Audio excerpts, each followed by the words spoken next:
And welcome to another episode of Your Next Favorite Movie. I am your host, Josh G. And today I am joined by filmmaker and musician. Please welcome Sabyn Mayfield to the show. What's up, everybody? All right, so I know you got, but how'd you get your start, like in the film business, I guess? We'll start there and then get into the music. Man, I was probably the easiest way to just say it is I was born into it. My mom is a casting director. She's been doing that since I was probably 7 or 8. So that was the world that I grew up in. Most everybody I knew was involved in it in some way, shape, or form. And so, when I got out of school, and I wasn't the most like academically inclined person at that time. So when I got out of school, it kind of just made sense to go to film school and follow in that path. Having said that, though, it was always something that interested me. I had an eye for quality films, for storytelling, writing, reading, just narrative as a whole. So, it's kind of in the blood, I guess. All right, so, and then what made the change to go musician route? Like, was music just always something you had a passion for? Like, how'd that come about? I've been getting asked that question a lot lately, and I think music was probably the original passion, but it's like people have asked me like, oh, do you act? And I'm like, no, I don't. Like I have done some, but being in front of the camera is very unnatural and nerve-wracking to me. The same was true when I was young for performing or singing or trying to play instruments. I was very shy and just had a terrible time getting over that. So it was always there, but it just took me later in life to just say, I don't know what kind of language I could use on here, but I was like, oh, you're good. You're good. I was like, fuck it. I got to do what I want to do. And, I'm not that it matters. I'm not very classically trained. I don't read music. I don't play instruments. I don't sing particularly well. I make hip hop records. I use the tools that are available to me to express myself the best way I know how. And it's working for me. But to kind of bring it full circle, I think, there was maybe comfort in the familiarity of being a filmmaker and being behind the camera. Like now, communicating with people one-on-one, no problem. Directing, and I don't mean directing people, but just, communicating for a common goal, choreographing rather, what I needed to be choreographed to accomplish a common goal was very, very easy for me. Very easy for me. So, it was not easy. It's very difficult, but I took to that. Okay, so I guess I'm curious, like you're doing all this film stuff. What was it that finally made you that push that, you know what, like you said, fuck it, I'm going to do it now? Like, what was it that got you to that point, I mean, I think probably like just the grind of making films, it's very like, it can be very demoralizing. It can be very demoralizing and frustrating. Now, having said that, anything worth doing is very difficult and challenging, right? As is music, but making music can be a solo endeavor for me. Making a film is always collaborative. Now it might be collaborative on $100 million level, or it might be collaborative on $1,000 level, but you need all these other pieces to the puzzle, right? When I make music, I need a pen and a notepad, I need an instrumental, and I need an hour in the recording studio and 30 minutes to put it on the internet. And that's it, right? And I think for me, now, I was always making music while I was making movies, but I didn't quite, it just didn't click for me that I could release it like by myself. Now like releasing music independently, like as an individual, is like, that's common knowledge. It wasn't to me 10, 15 years ago. It wasn't 10 years ago. It wasn't 5 years ago.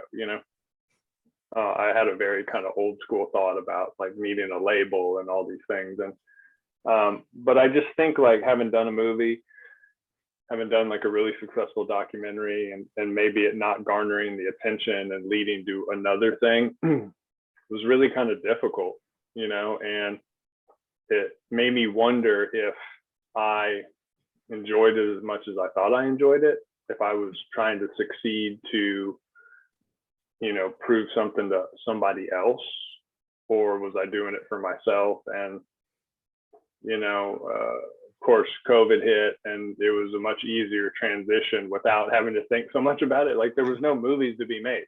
I was working on a movie in early 2020, and that thing started and stopped a couple times because of COVID. And then there was just some differences of opinion within the group. So it was very obvious to move on from that. And the next thing to go into was music. Coincidentally, the guy who owns the label that I released all my music through is like a very successful filmmaker as well. Oh, so it's all still very like it's all happening simultaneously. okay. So now you say it's common knowledge to know that you can do this. To me, who not ever looked into music, I didn't know that. How go take me through that process? Like, how do you do that? Get it out there for everyone to hear on your own. Well, backing up a little bit, like, I have the resources to release music as an individual. I'm very fortunate right now to work with a label who does it for me. I send them the music along with other pieces of material that are required to release a single or an EP or an album. And they give it to a distributor who puts it up on all the streaming platforms, But, now there's services like CD Baby, DistroKid, a slew of other ones that I'm not very familiar with, where, as long as you have your music free and clear, meaning it's not like uncleared samples of like, just sample of an instrumental or sample of a master recording, someone else's voice, the actual singing, you can just put the shit up there, and some of them have like a yearly subscription or monthly, and then of course like you can customize each release for additional platforms. Like I didn't even know there were all these streaming services. Like we got the first release like pre-save link for my EP that came out, and there was shit on there that I'd like never heard of, like streaming. I'm old school. Like I still listen to everything on Apple. Like I'm like, I don't even fuck with Spotify. Like I had to learn and my son had to teach me how to use it. I was like, what is this shit? So basically you just upload the artwork, like whatever metadata it's asking for, and then like that's it. You could do it. I believe you could do it day up, Oh, wow. Okay. Yeah. But as a filmmaker too, like with my first EP, there was 3 songs on it. We did 3 videos. So it's like we released the EP and then we released, 3 videos for each song following, and those were all really special. I don't know if you know much about that record, but it was really tied into my father's side of the family, who I'd met like in my late 30s, and he and his family were musicians, and so I sampled a bunch of old family recordings,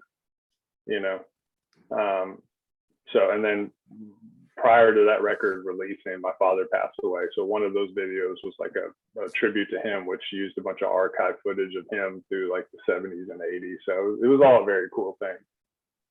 Oh, yeah, that is awesome. So I guess that takes me to, in this modern day and age, how important are videos? Like you're not going to get them on TV anymore like it was, but then again, people aren't watching normal TV as much anymore anyway. So like how big is the music video to the song success? Man, I think it depends on the artist. Okay. Like I really do. I think it depends on the artist, the song, like, each case is different. I mean, for me, because of like my film background, because of the label head's film background, and kind of the independent, like small label agenda now, not agenda, but formula that they have, they have like a set amount that they will spend a small amount on a video for an independent artist. And because I know how to work that, like do as much as you can for very little, they were like, let's do as many of these as we can. I had the time, I had the energy, I had the know-how, so it made sense. I wanted to have them, they wanted to have them. So it was really more about our desire. Now, one of them has 65,000 views. One of them has 200, you know what I mean?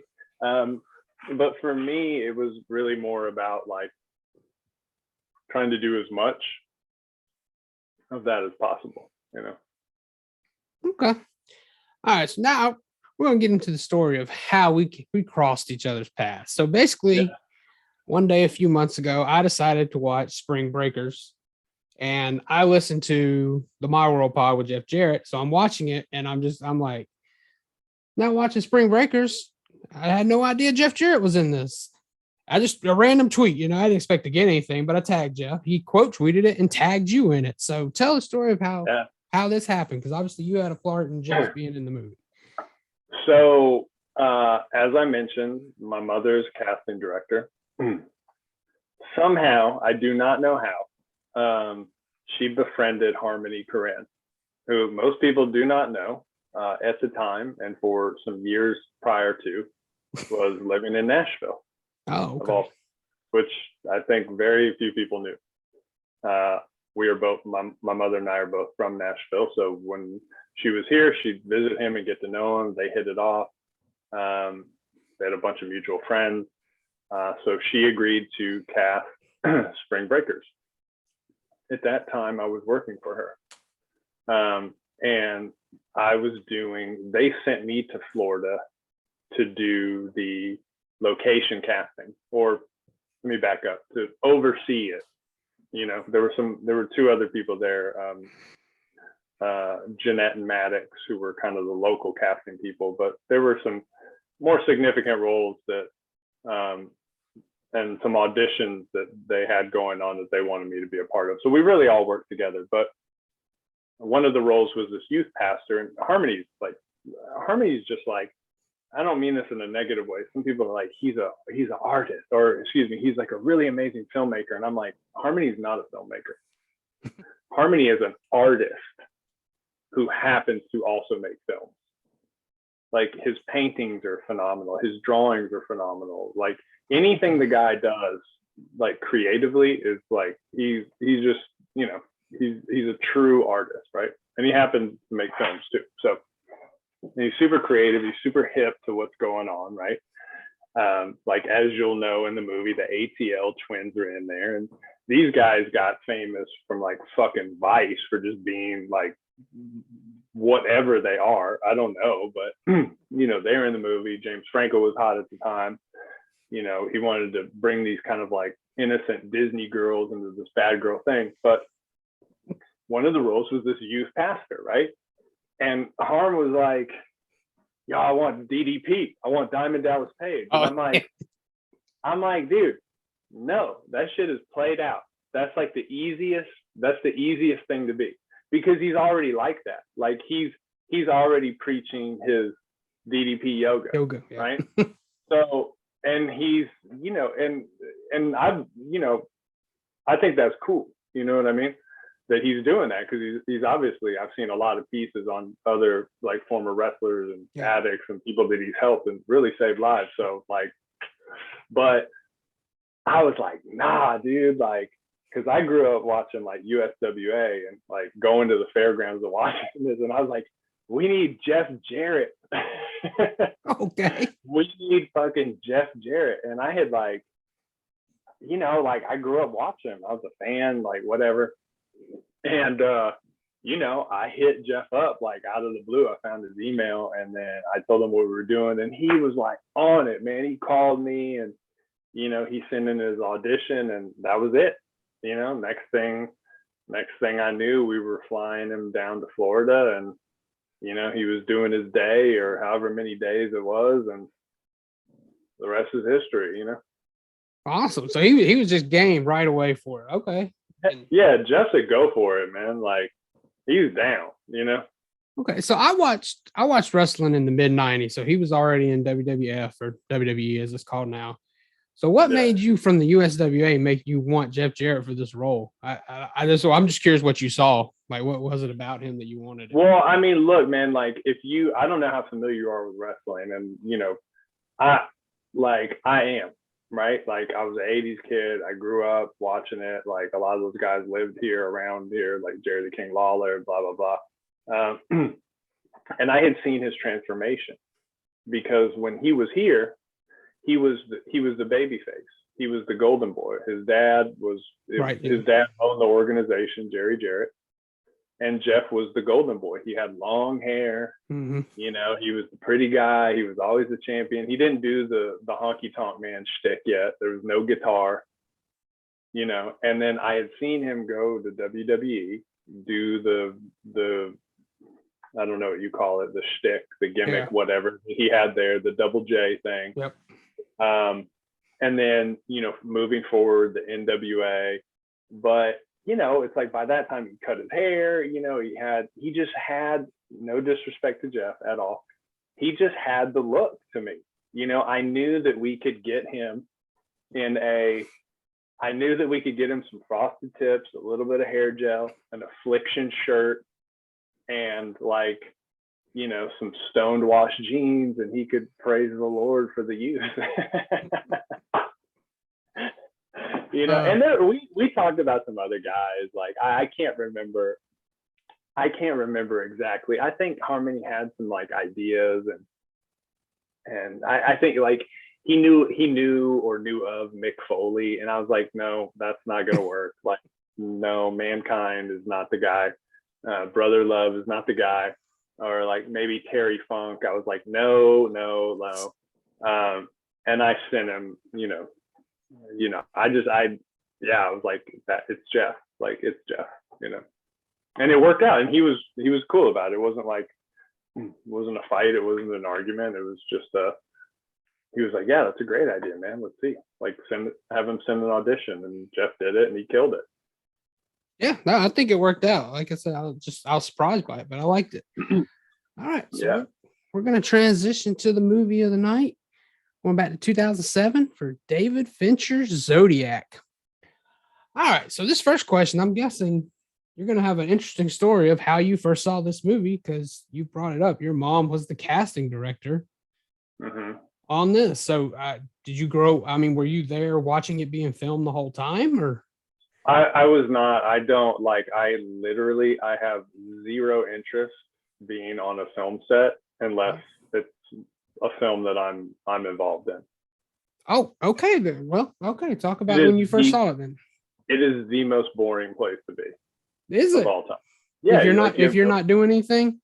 Yeah, if you don't have anything to do there, you're just sitting there in a chair, being quiet. Not doing and eating junk food at the craft service table. So it's not enjoyable. It's fine to go for lunch and say hey and leave, but I don't even know that I went to the premiere. I really can't remember, so long ago. I remember my mom working on it and all that, and being around. I was always around, you know what I mean? But I think I was I think at the time maybe I was working as a grip or something. I wasn't even working with her. And the first time I watched it, I hated it. I hated it. I thought it was so fucking boring, right? I thought it was the biggest snooze film of all time. I didn't like the period piece. I didn't like any of the actors. I just thought it was nothing about it moved me, spoke to me, turned me on, anything. Right? And this is a funny story. I had gone on a trip to Paris, right? And I was flying back, and I watched the movie on the way back. And it was I had watched it for the first time, again, with a new pair of glasses on. On a flight, that's okay. Yeah, I was totally, and maybe it was the setting that I had seen it in the first time. I don't know, but I was locked in. I was in my little pod on the plane with my headphones on, no distractions. had just had a nice meal, and I was like, boom, like laser focus. And I realized while watching it that, to me, this is just my opinion, you know, it mimicked the film like Shawshank, in the sense that, you know, if you had a gun to my head and you asked me to point out a misstep in the film, a point in time or an action or a scene or a this or a that removed you from the world that he created, I could not point one out, you know. And the thing that I think so many people miss about his films in particular, I think most of the films that my mom work on, is the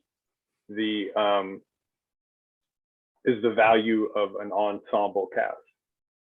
Now, if you look at that film, now, if you know anything about the Zodiac case and you've seen some of those people in real life, like the real people, the casting is very, very, very spot on, you know. Now, obviously, they got the best actors for the job, but also the best actors for the job who also resembled the original people. Now, think back at it. So Jake Gyllenhaal was not the Jake Gyllenhaal that we know today. Robert Downey Jr. was not fucking Tony Stark, you know? No, he was still in the midst of making that comeback after Kiss Kiss Bang Bang and stuff. Yeah, he was about to get there. Yeah, he was still the guy who'd ruined his career. Yeah, you know, you know, and so on. And so Anthony Edwards, like, you know, the ER guy, right? You know, Mark Ruffalo wasn't the Hulk yet. Mark Ruffalo was not the Hulk yet. And I mean, ad infinitum in that movie. You know what I mean? Like, I mean, fuck, dude. Like, Ione Skye's in that movie. Donald Logue's in the movie. Elias Koteas is in the movie. John Carroll Lynch. John Carroll Lynch. Pell James is in the movie. I mean, you know, Donald Logue's sister, Karina's in the movie, who's a phenomenal actress in her own right. I'm trying to think, like, who else, man? My friend Patrick Lewis is in the movie. He's the male in the he's the male of the couple who gets killed at the lake or attacked at the lake. Richmond Arquette is in the movie.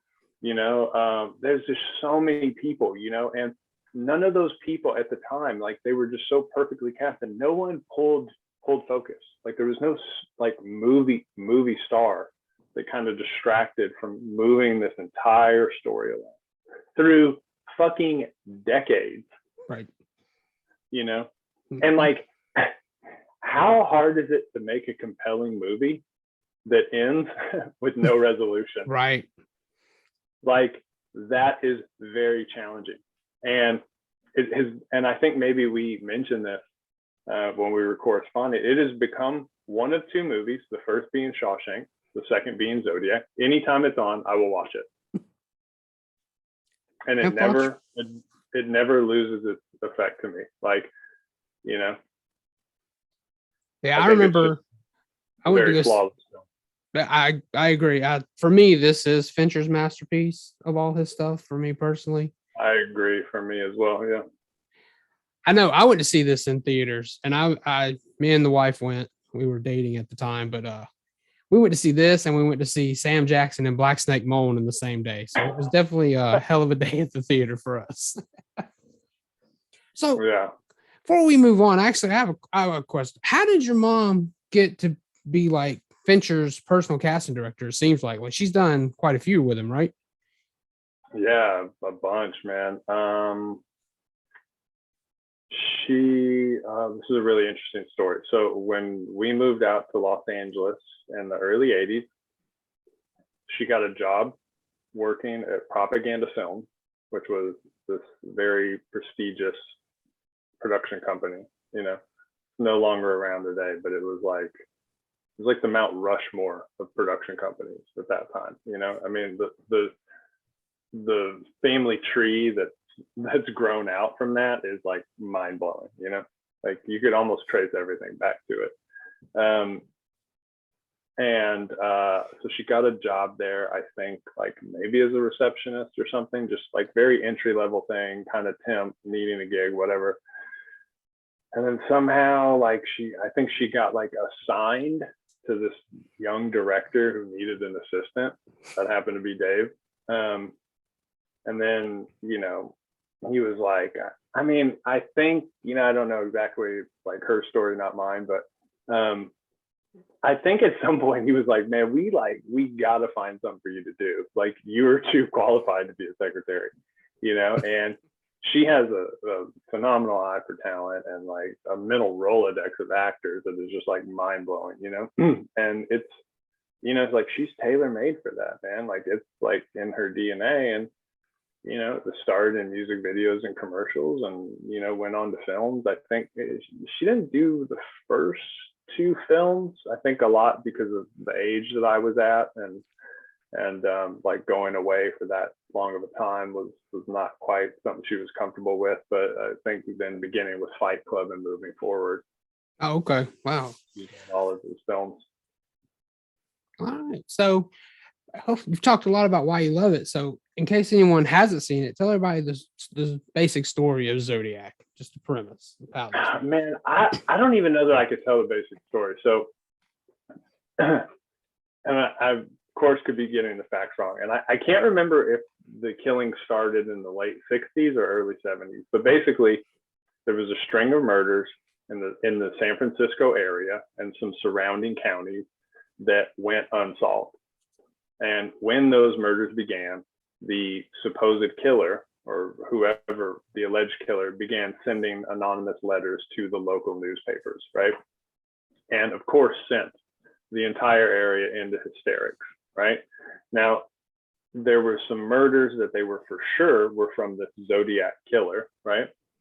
There were also some additional murders that he took credit for that they questioned whether or not he was actually involved in. There was also periods of time where this person went dark for like years at a time and then resurfaced, not necessarily for killings, but for additional letters.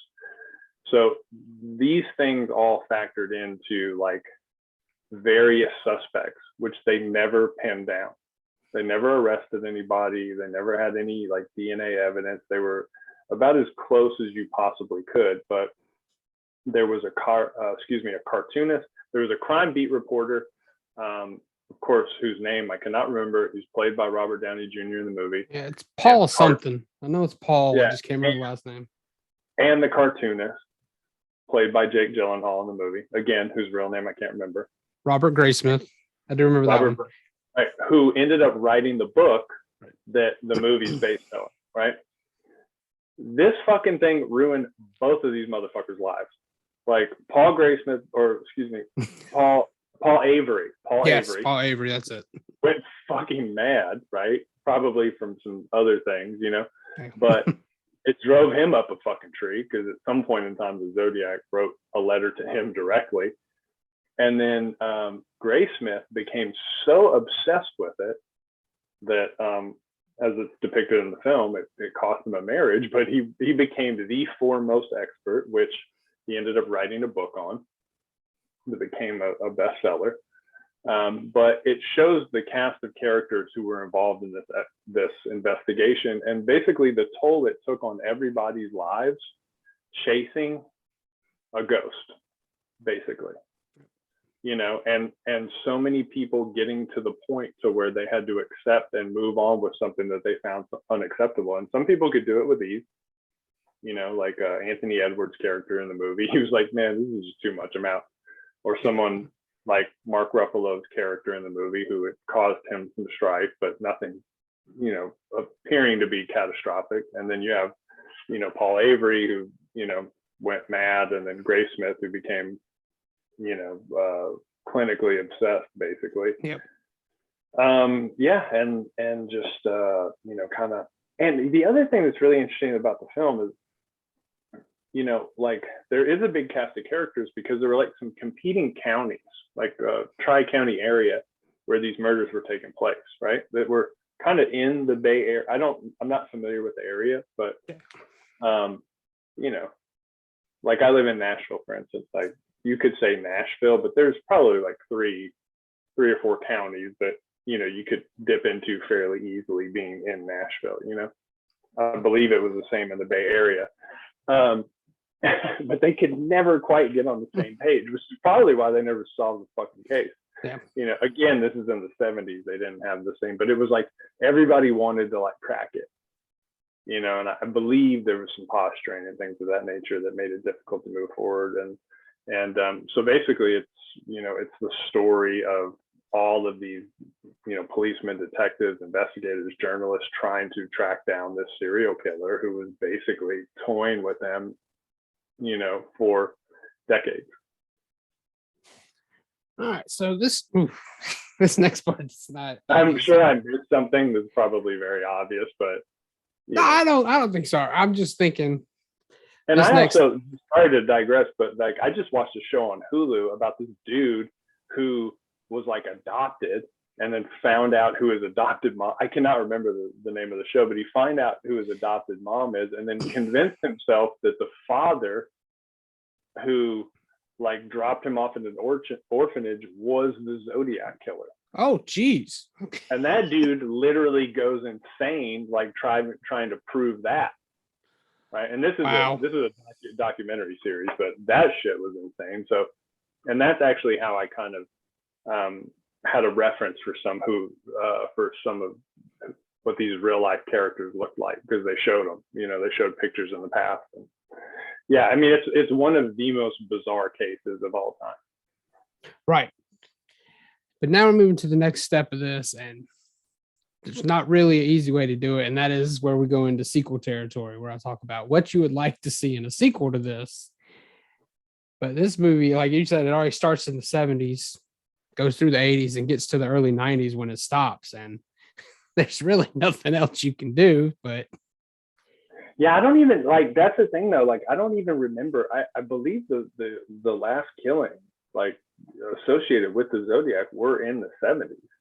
Right. I think by the 80s, like anything associated with the Zodiac killer in the letters had stopped. Right. I think that's right. And then the book came out later. I can't remember. I don't know the timeline, but yeah. Are you asking about a sequel? Yeah. Well, you would want to see, because it's part of what I do. But man, this one is not one that's good for that question. Man, if I'd known that when we started, I would have picked a different film. I think, you know, for me, like, I mean, but here's the thing: is the story does continue. You know, because it's the story of Robert Graysmith.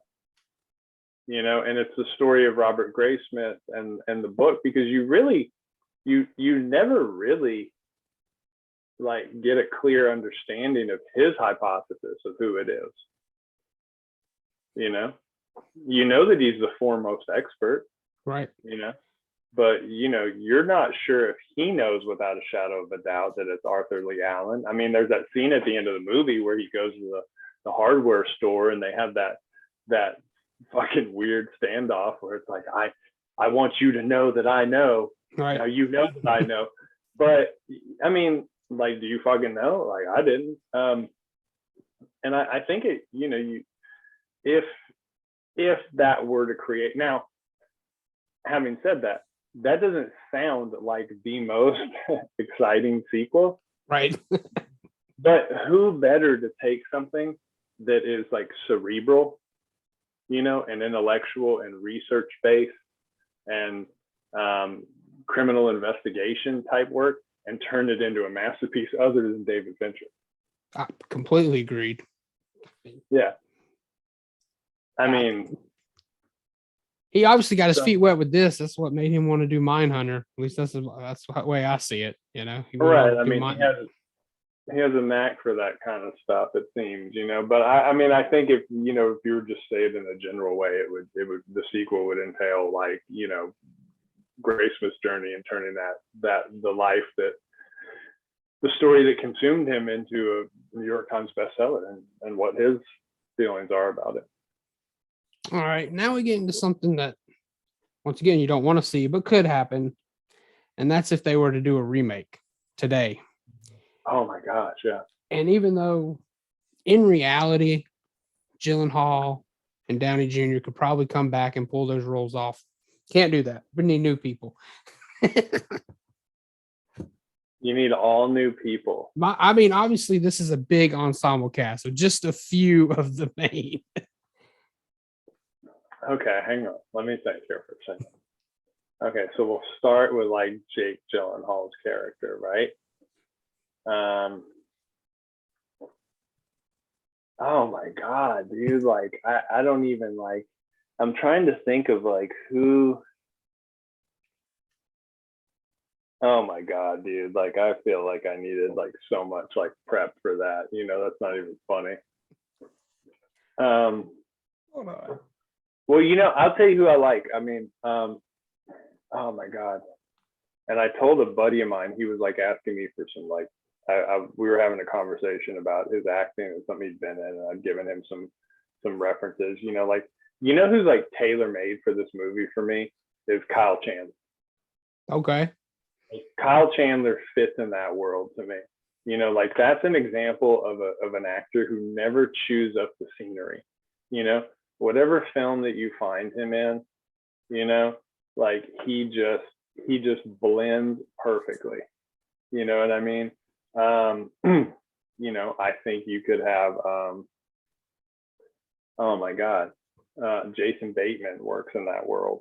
Again, you could say a movie star, a superstar, but again, like, you're never distracted from the story at hand in Ozark because Jason Bateman's in it. You know what I mean? I think he's somebody who fits in that role. I'm trying to think of some young actors who've done some work that I really enjoyed recently. And I'm completely drawing blanks because, so much of the stuff on like TV now. I couldn't even begin to take a wild guess of who you would recast for Downey and Yeah, that would be Jake Gyllenhaal. Yeah. What about you? That's I don't do it. That's why. And I had to look. I should have reminded you. I had sent these questions way back at the beginning so that you did have them, and I should have reminded you. I'm sorry, I totally blew it. Yeah, I should have reminded you because we hadn't talked in a little while when we decided to hook back up right here because this was a spur of the moment type thing where I had some free time. Hang on, give me 1 second. I didn't ruin the Zoom thing, did I? I'm trying to look up a couple things really quick. Hang on. Nah, you're good. Hang on. I'm always on IMDb, so that's always good. Hang on. Yeah, that is true. Oh goodness. Oh, I mean, here's a great example. He's maybe a little young. You could, a Tom Holland type, that could definitely work, what's the kid's name? Timothy Chalamet. Timothy Chalamet. You could, Andrew Garfield-ish, that works. For Robert Downey Jr., I mean, how in the fuck? Yeah, I agree. That's the tough one. I mean, you could go complete. You know who I really like, man? I don't know that this is the world that he's in. Is you know who you could?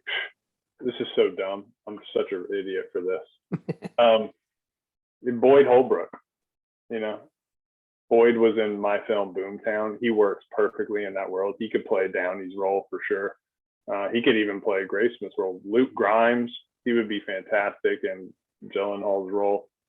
And those are just people that I like personally and things that I've seen for some kind of younger generation. I'm a huge fan of Boyd's. Got the pleasure of working with him a couple times.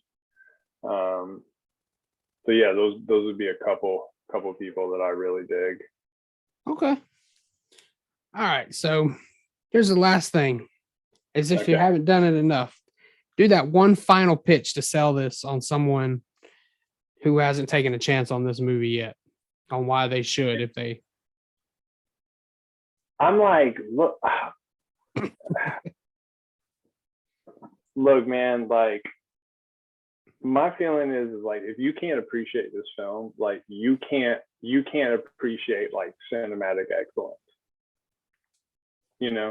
Like there's a handful of filmmakers alive right now who even have the ability to attract the type of people that you would need to make a film of this caliber, right? I've seen some new movies and new shows that came out recently, and I'm a fan of them. I really, really am. The content that is out today is not of the same ilk of a film like Zodiac, right? They are in such a rush to put things out that corners get cut, and the attention to detail that a filmmaker like David Fincher pays to every single thing involved in a film that he's making would blow your fucking mind, right? And I fancy myself a fairly smart guy. I feel that I feel like I have a mental deficiency when I'm in the room with him. He is effortlessly brilliant, and he was born to make films. You know, he has a grasp and an understanding of every aspect of filmmaking that is masterful, you know, to even put it lightly. And so you're really watching a master at work, not to mention the fact that you're tackling one of the most difficult pieces of subject matter that's still unsolved today, with a cast of actors and filmmakers who will go down in history as some of the greatest of all time. So you would be consuming a piece of history, you know? And if you can't appreciate that, then you're probably not a connoisseur of the arts. That's okay. It's not for everyone, right? Hey man, like, you know, you can't teach taste, you know? There you go. All right, I think you did a good job. We're gonna wrap this one up. Why don't you tell everyone where they can find you online, where they can find your music, where they can find any of your films if they're streaming or something, all that good stuff. You can find my feature film Boomtown on Hulu, which it's streaming there. Obviously, it's available on other VOD services. There's some great actors on there. It's a kind of experimental docu-narrative film. One fictional character in a non-fictional world of Williston, North Dakota, and the oil boom and oil fields up there. So very unique, very interesting film. There's another documentary I did available on Amazon Prime called Time Can't Be Wasted, about the recording of singer-songwriter Trevor Bonson's first full-length project. Amazing talent, musician, songwriter, singer, who's also battling cystic fibrosis, which makes what he does all the more amazing. Obviously, you can check some of my other credits and short form work on Vimeo mostly. There's a video I did for Julian Baker a few years ago called Sprained Ankle that people really dig, amongst some other things. Check out my website, sabynmayfield.com. I believe Twitter, TikTok, Instagram, all at Sabyn Mayfield. My Facebook page is just for my music. I think it's Sabyn Mayfield Official. And yeah. Okay, so you can get the music on all those sites, because I know you can get, yeah, you can look,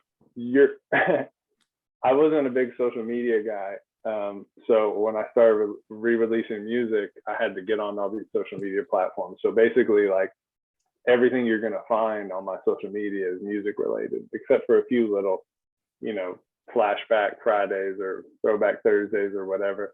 But obviously, if you just gave a Google or whatever, there's a good deal of information about some of my work and some interviews and things like that I've done. So yeah, there's plenty to consume, film and music related. All right, sounds good. And as always, you can find the show at YNF Movie Pod on Twitter and Instagram, available wherever you get your podcasts, including YouTube. And be sure to come back next week. I have a new guest, a new movie, and who knows, that may be your next favorite movie. You guys take care. I'll talk to you next time. Thanks, dude.